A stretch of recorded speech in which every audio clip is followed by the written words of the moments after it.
खबर शामिल करते हैं साहिवाल से हमारे नुमाइंदे मलिक इश्तियाक अहमद की रिपोर्ट के मुताबिक साहिवाल ट्रैफिक पुलिस और टोयोटा के इश्तराक से हुनरमंद नौजवान प्रोग्राम कामयाबी से जारी है।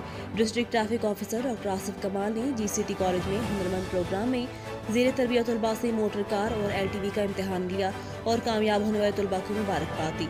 इस मौका पर incharge tutor driving training school Abid Masood, international instructor Yasin Anjum और असर अब्बास भी मौजूद थे।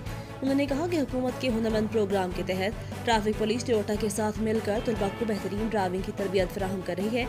इस मंसूबे से न सिर्फ शाहराहों पर माहिर ड्राइवर्स की कमी को पूरा किया जा सकेगा बल्कि बाइज़्ज़त रोज़गार के मौके भी मैसर आएंगे। उन्होंने कामयाब होने वाले तलबा को तलकीन की कि आपने यहाँ पर जो पढ़ा और सीखा उस पर मनोअंद अमल करते हुए ड्राइविंग करें, ट्रैफिक कवानीन और रोड सेफ्टी के बुनियादी असूलों को मलहूज़ हाथ में रखें, हादसात में नुमाया कमी के लिए अपना बुनियादी किरदार अदा करें। उन्होंने कहा कि इस प्रोग्राम के तहत कामयाब होने वाले अफराद को टोयोटा और ट्रैफिक पुलिस की जानिब से ड्राइविंग लाइसेंस असनाद भी जारी की जा रही हैं। बेहतरीन तरबियत फराहम करने पर उन्होंने ट्रैफिक स्टाफ को शाबाश देते हुए पहले से ज़्यादा मेहनत करने की हिदायत की। इस मौका पर उन्होंने कोरोना वबा के पेश नज़र हुकूमती SOPs पर अमल दरामद भी किया।